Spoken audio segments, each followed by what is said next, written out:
Welcome back to the greenhouse, everyone. Welcome back. We are out here this morning. My son, he is cooking or getting ready to cook right out of our greenhouse. And we are actually going to be making a biofilter today, as we are going to be developing a larger pond, a larger greenhouse pond. We haven't done much work with it yet because of the busyness of our lives and our market, daily life, work, everything. You know how it goes. So without further ado, we are going to develop a greenhouse bog filter or biofilter. Now, if you follow the channel, we developed one last year and it worked excellent. We had zero algae growth. I mean, the shade cloths really cut down on algae growth, but with this little waterfall that we have right now, it doesn't soak up enough nutrients out of the water that these fish are producing. My son has some goldfish in there and koi that are getting pretty decent size. They've been in there for about 2 years now through the entire winter. So if all that sounds interesting, you know what to do. This is YouTube. Subscribe to the channel. Please hit the like button. We're gonna grab some food right out of our greenhouse, cook it with our chicken eggs. Here's the big dummy. So we're gonna go make some food right out of the greenhouse. Let's get started. So first things first, we've got to get ourselves a few greens to eat. Now, we've kept this little section and I just cut this leek. Get out of there, baby. So we cut the leek. We're gonna grab 2 leeks and just cut them right at the base so they will continue to grow again. Just cut and come again on your leeks so you don't have to worry about killing them or pulling roots. This is what we're looking at here. So right down to the white base, we had cut them, and we will just take about that much of the leek, about 6 to 8 inches, and that's what we'll be eating. So I'm gonna set Master Chef up back here, and he's gonna start slicing our food up, and I'm going to grab a little bit of kale and a little bit of mustard to add a little flavor, add a little nutrients, and some spice to it. So we've got plenty to pull from. So very simply, I just popped some kale. I don't see any bugs or anything after inspecting the kale and the mustard, so I'm going to hand these over to the chef here.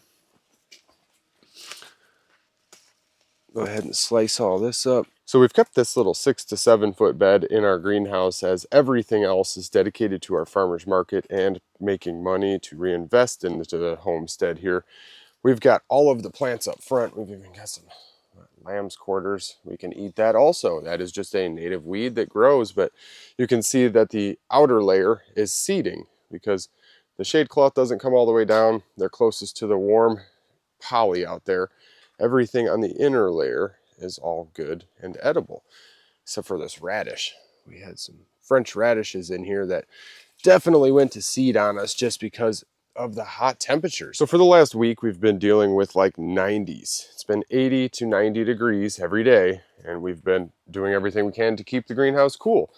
And this morning, the last 2 days, I should say, it's been about 40 overnight, and we ended up starting ourselves a fire. We've already gotten half a day's work done by 7 a.m. here. So we've potted up and transplanted, done all the work we needed to do this morning, and we find ourselves hungry now, and he is going to make us a decent little meal right out of the greenhouse, just mixing some fresh greens with some eggs, throw them right into the pan here, a nice cast iron. Don't forget to subscribe to the channel. Make our way out here real quick. So what's the temp out right now? It's made it up to about 58 degrees. So we started at about 48. So we've already raised about 10 degrees. Now this is sitting in the sun, but that really has no effect onto the surface of this. The measurement of this is deep down inside, about 1.5 feet in. So this whole pile has been getting stirred, and we've gotten a bit of rain, and it has bumped the temperatures back up. This thing has been holding steady at 80 degrees for the last 2 weeks. And even with the hot temperatures and even with the cold temperatures, it doesn't fluctuate much. So this thing is just like a big old biogester. It is continually active. And this thing has been active the entire winter, up and down.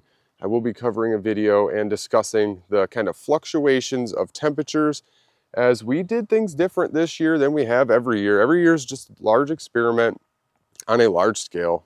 12 tons of compost and wood chips that have definitely broken down. This thing was about that tall when we first started. Oh yeah.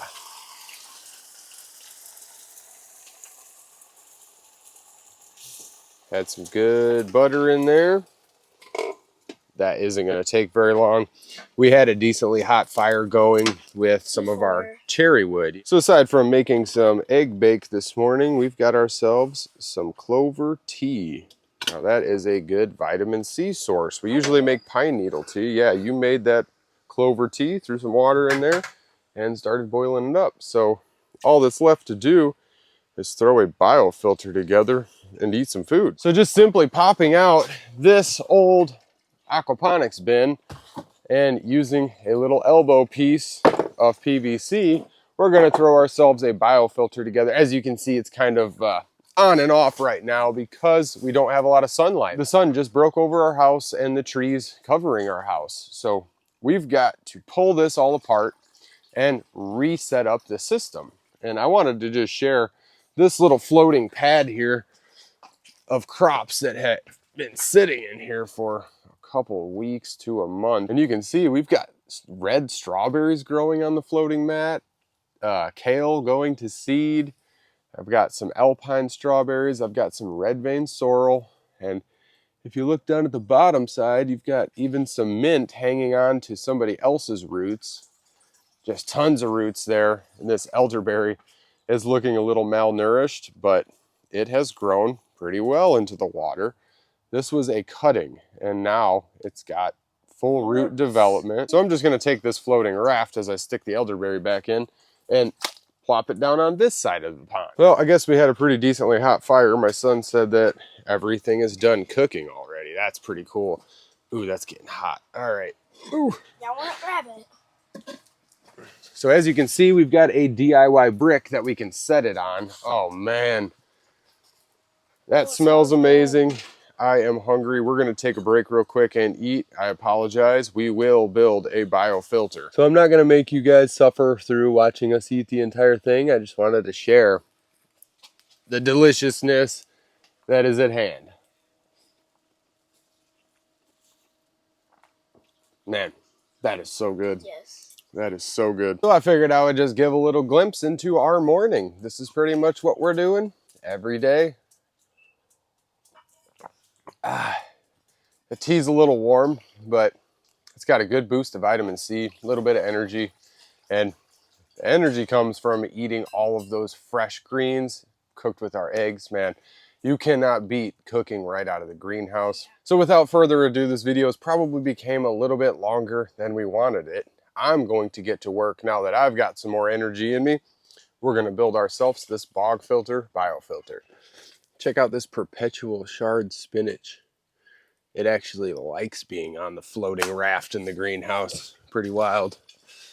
So first things first, I'm unplugging our power source. Now, we are using just a small pump as we're not running all the water through our compost pile. I don't want to put 80-degree water into this greenhouse pond. It holds about 60 degrees on its own just by being in here and being in the ground. So pulling the pond pump out, we've got this little guy. Nice little cheap Seaflow submersible, maybe cost about $20 at the most.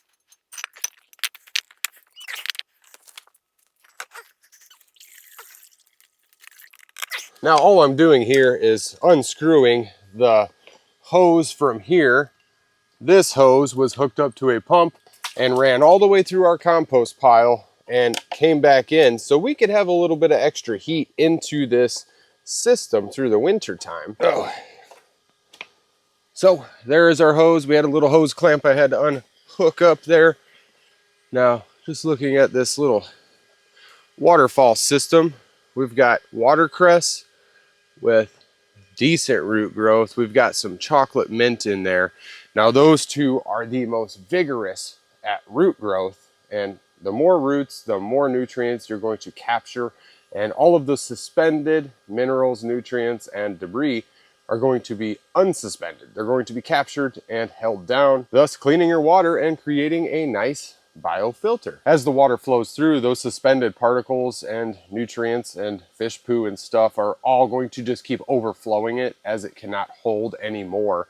It is pretty well clogged up. All the roots, I mean, The watercress has the only white roots, and those were just floating on the surface. The mint is completely caked with gunk, just trapping everything it possibly can. So we're going to build a larger system. Like I said, it's going to be temporary just for the time being until we end up getting a bigger pond liner, which we're going to reinvest farmers market money, spend maybe 200 bucks or so on a pond liner and put a bunch of elbow grease into this by digging a larger pond. Right now we're between 350 and 400 gallons. I'd like to double that. So let's see what we can do. I'm going to be leveling this pond off. I've got this pond liner tape that I used to seal the waterfall to it so I didn't have any backflow of water out of the pond. And this stuff is wicked. It's like clay tape. So I just want to get off as much as I possibly can here. So that took a good bit of effort to get that off there. This stuff has like the consistency and stickiness of like the tacky putty they used to stick stuff on the walls with in grade school. Oh, so after I get it level, we are going to be putting this bin. You can see I've got a bulkhead and a little attachment for our PVC there. I can tighten that up a bit. So I've shown how to make these bins many times. I've shown the aquaponics bin. So if you're looking for it, we have plenty of videos showing how to assemble this 100% start to finish. So I'm just screwing the thread into the bulkhead so I can get myself a good seal there. So from bulkhead, it's basically the same exact piece as we have on the bottom for our bell siphon, even though we're not going to use the bell siphon. So I just got a simple elbow. Oh, there we go. That is going to be the drain system for the pond biofilter. Are you helping me, baby dog? We got to get this level, baby. So you can see that I've got two bricks here. I've got to level them out a little better, but the basic gist of this is that they are going to hold this biofilter, bog filter, and then we will have good drainage out the bottom right into our pond. Taking a quick look, set those down at the biofilter here. This is what we're working with.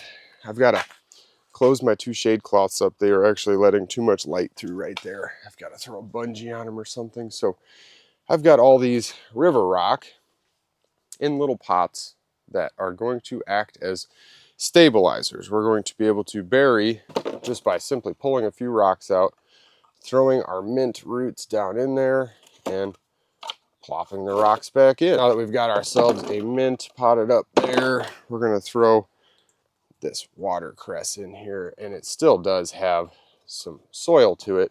That does not bother me at all. That's not going to affect anything.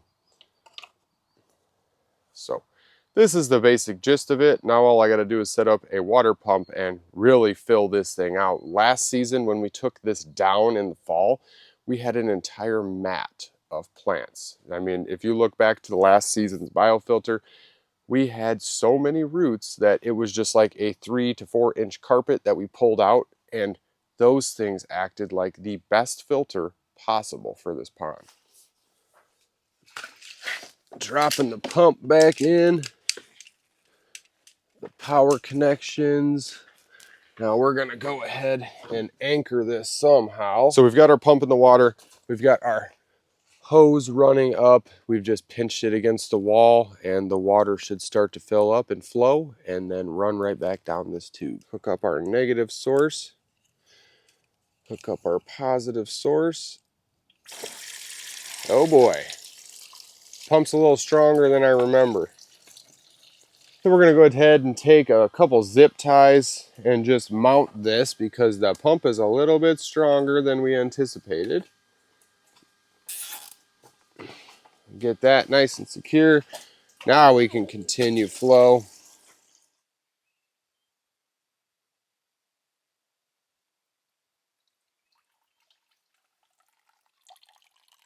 And with that, we'll see you guys in the next video. We've got to clean up our mess with food and continue working here.